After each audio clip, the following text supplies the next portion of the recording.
I'm here to talk to you today about the 2003-2004 Mustang Cobra and why it is still one of the greatest performing vehicles on the streets today. One reason being because of or a couple of reasons being because of its background, the engine that Ojon Fleddy helped to design, and the improvements over the years. Behind me is a prime example of a 2000. This is actually a 2004 Mustang Cobra here behind me. But we'll go into further details about it. By the way, my name is Cliff Robertson, and I'll be giving you or informing you on everything about this car. So let's begin. The 2003-2004 Mustang Cobra, one of the greatest performing cars ever produced for a great price. They originally sold for between $34,000 and $36,000 or $37,000, depending on what you got, what combination, if it was convertible, if it was a Mista Chrome, and what production numbers it was, and everything, and what color combinations you got. This is one of the most respected and iconic street cars on the roads today. I get all kind of looks, especially here in Germany. Germans are like, wow, they freak out when they see the car. It's like seeing some kind of exotic car. When modified, these cars take their owners, such as myself, a prime example, to the supercar realm, making it respected by Corvette and exotic car owners. That's because of the background of the car. It's a respected name, and the engine that, again, Ojon Fleddy helped design, and the improvements to performance over the years with the car. This is kind of what opened the door to what's being produced now with the 13 GT500 and some of the new 5.0 Mustangs. They're really performing well on the track and on especially like Nürburgring, stuff like that. First, let's start with the background of the the Mustang SVT Cobra. Excuse me. Sorry about that. I got a little tongue-tied. The Ford Special Vehicle team is the mastermind behind this great performing machine. The Special Vehicle team was founded by John Plant, Janine Bay, and Robert Burnham in 1992. SVT has been running strong for 20 years now and has produced some very amazing performance vehicles. One being this car behind me. This is a 2004 Mustang Cobra. A couple other cars that people might know off the top of their heads is the SVT Ford F-150 Lightning.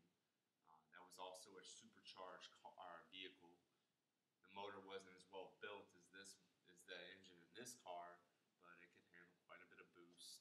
The boost pressure created by a centrifugal or root style supercharger. Another car you guys probably all have heard about recently in the magazines and stuff is the 2013 Mustang GT500, Shelby GT500. I'm going to correct myself on that one. And that's going to be that's an iconic car, but I think this car is just big brother and opened the doors for that car to be created. If not for one man and a great team, this car would have just been a dream. It would never happen.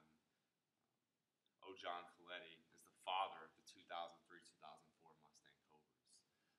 Ojon Fleddy convincing the top 4 CEOs that they needed better parts for the internals of this engine, the Cobra wouldn't have happened. Ojon Fleddy created one of the best bang for your buck performance cars in history. This car is still talked about on all kind of websites. You research it, it's like, wow, boom, boom, Mustang Cobra. Engine is capable of all sorts of things. Ojon Fleddy created a strong heart for this incredible beast of a car.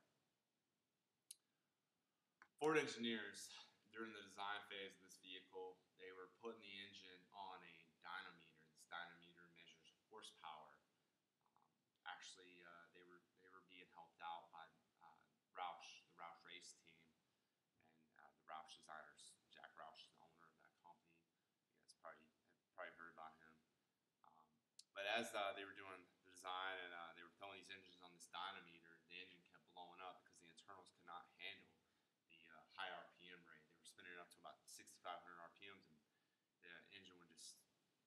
throw a rod or crack a rod and throw the rod through the block, and that's terrible. It was they were demolishing engines left and right.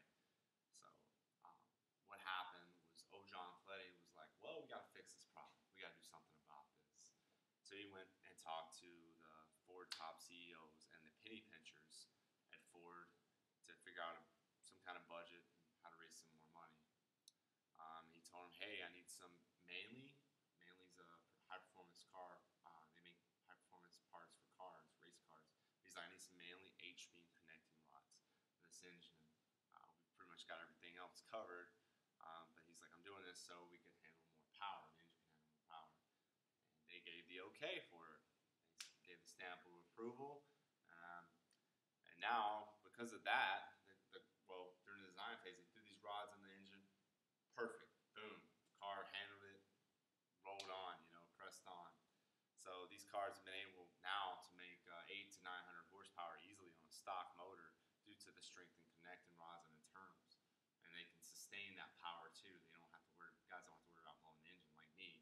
My car, personally, I know from experience, it makes 700 horsepower, actually over 700 horsepower. This car is incredibly powerful, and this motor just keeps on just turning. I do not daily drive this car though, but it can take a beating. It is daily drivable capable. Let the modifications begin.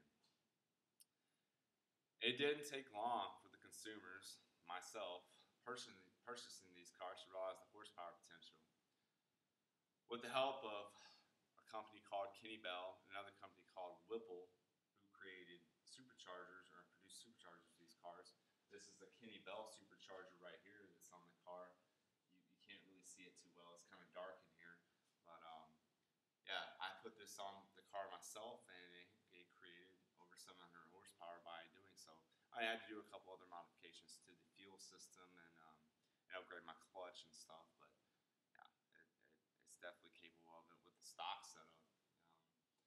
But yeah, they're able to make 700 horsepower, just a few minor modifications though.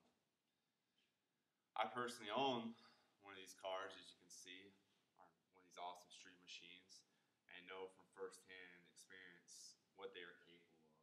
This car is wild.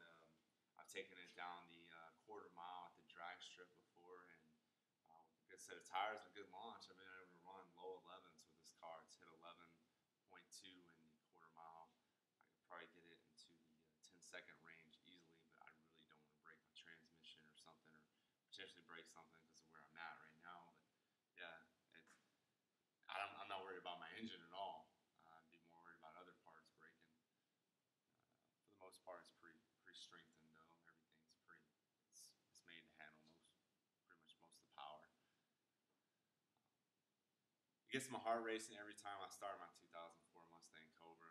It's an incredible feeling. So today I've informed you all about the backbone or the background of the 2003-2004 Mustang Cobra. I covered how the Mustang Cobra came to be due to Ojon Cleddy's hard work. Then I went over the heart of this high-performance beast here, its engine. Finally, I discussed how, with just a few modifications, this already great performing car outperforms the competitors, such as the Corvette C06, the AMG Black Series, Mercedes-Benz. I know firsthand. I ran this car against one of those here in Germany, beat the guy, and he offered me money for my car right after it was over. It was incredible, and I told him, no way, I'll never sell my car. Like, I'm keeping it forever, because I know what it's capable of. But thank you, and that pretty much covers my what I had to inform you about 2004